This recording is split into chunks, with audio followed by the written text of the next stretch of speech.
How many of us think that there is something that needs to be learned about love? Here, love refers not only to romantic love, but also to friendship and familial love, and it is essential to build good, long-term relationships. Then, what does it mean to love others? In 1956, a German social psychologist, Erich Fromm, wrote The Art of Loving. He asks its readers how many truly loving people you have known, and emphasizes the difficulty, saying, "Love is not a sentiment which can be easily indulged in by anyone regardless of the level of maturity reached by them. Loving others cannot be accomplished by shallow knowledge or easy techniques, so if you expect a shortcut for better communication, you might stop listening now. Also, what is discussed here will not help you to attract the attention of your romantic interest on a date tomorrow.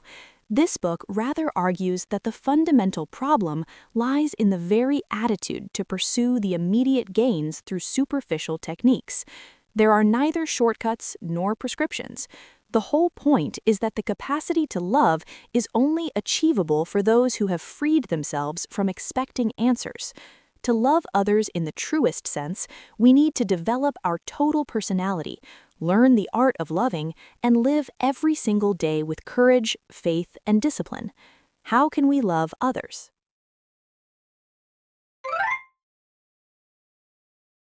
Love is not the problem of being loved. It is not the matter of how to be loved or how to be lovable, much less how to make them dependent on you. So the focus should not be on how to gain success that draws others' attention or how to master interesting conversation. Love certainly requires efforts, but it is not about how to package yourself to be charming and lovable. Love is about how you actively engage with others. Also, love is not the problem of an object.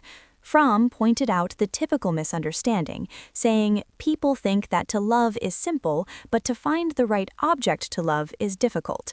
In other words, it is a mistake to think, I can love another well once I find someone who is worthy to love. He wrote, this attitude can be compared to that of a man who wants to paint, but who, instead of learning the art, claims that he has just to wait for the right object and that he will paint beautifully when he finds it. Love is a matter of faculty, so it does not happen automatically after finding the right object. It requires practice.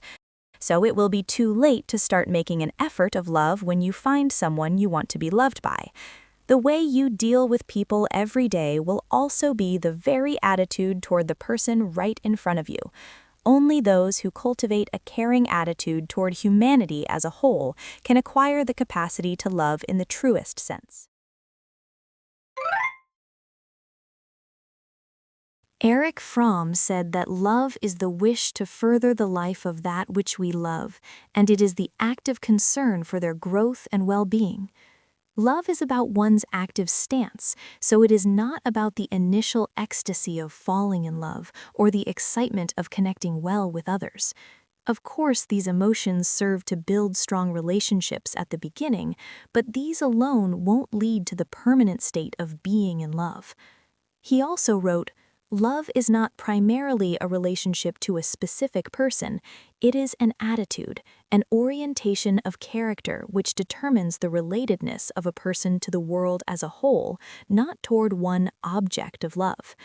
If a person loves only one other person and is indifferent to the rest of their fellows, it is not love, but a symbiotic attachment or an enlarged egotism. Thus, the matter of love is about how you engage with people, whoever they are. If your attention and kindness are directed selectively to those who are special or beneficial to you, it is not love. In other words, true love requires both breaking away from a self-centered value and acquiring an attitude that seeks the well-being of everyone. You then might wonder what this view implies for romantic love. In many cultures, romantic love is supposed to be an exclusive relationship. The exclusiveness of romantic love is often misinterpreted as meaning possessive attachment, but this relationship is still an expression of universal love toward humanity. A truly loving person will speak about their romantic love as follows. I love all of humankind. I entered into a romantic relationship with this particular person. I love this person as one expression and practice of affirming and respecting humanity in general.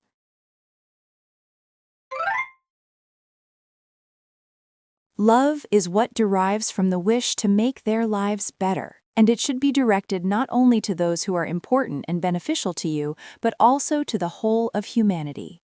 However, this is not about neglecting or sacrificing yourself. Loving others is inseparable from loving yourself. The Bible states, "Love your neighbor as yourself." These words imply that respect, love, and understanding of one's own self cannot be separated from those for another individual. In Eastern philosophy, Mozi, a philosopher of the spring and autumn and warring states periods, proposed the doctrine of impartial love, meaning that loving others as one loves oneself and extending the love equally toward everyone, regardless of social status or kinship. Love of one person is premised on love of humanity. Since you are a part of humanity and you are connected with others in society, loving humanity certainly involves loving yourself. Although self-love is essential, Fromm emphasizes that it is different from selfishness. He wrote that the selfish person does not love himself too much, but too little. Selfish people make an unsuccessful attempt to compensate for their inability to love their true selves by either taking from others or devoting themselves too much in pursuit of approval from others. For example, some parents are actually blinded or even not interested in what their children feel or want. Instead, they see their children only as a means to gain prestige through their child's status, such as academic excellence and obedience. These parents often harbor a sense of dissatisfaction with their lives. Since they are unable to fully love themselves, they seek to live out their unrealized dreams through their children. To show another example, one could get exhausted by giving others too much to their family or colleagues. Some of them don't fully love themselves and thus try to compensate by getting approval from others, and some others fail to take a good balance between caring for others and caring for themselves. If you neglect yourself, your love of others will not be sustainable. By contrast, love of oneself becomes an inexhaustible source of love toward others. What the Bible and Mozi mean by love others as you love yourself is that, conversely, you should care and respect yourself as you do for others. Love of others requires love of yourself, and vice versa.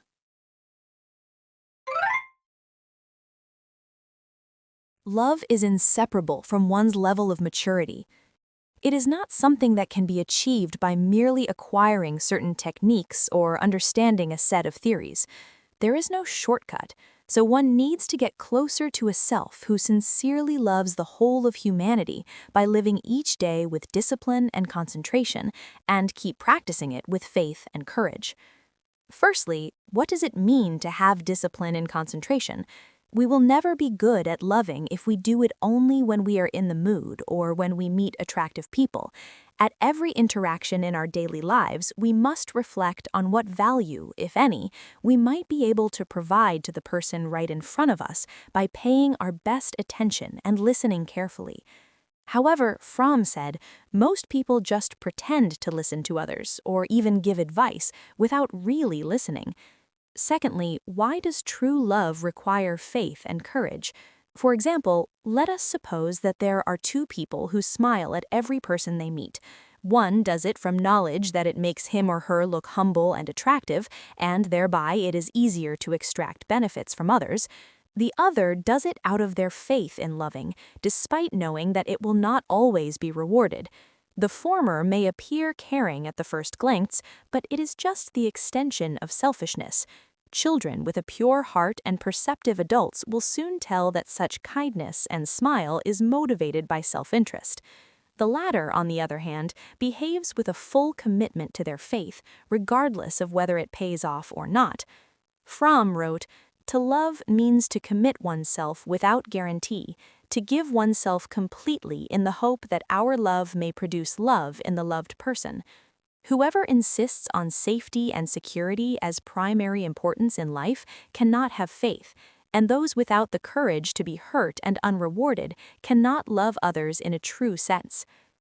Truly loving people equipped with such discipline, faith, and courage will, as a result, come to enjoy respect, support, and love from others, far beyond what an egoistic perspective could ever imagine. However, as long as you interpret the last sentence as a selfish how-to formula that I can gain much by loving selflessly, you will not enjoy the genuine richness. It is not through techniques or pretense, but through a genuine love for humanity as a whole that you can build a truly meaningful relationship with the person right in front of you.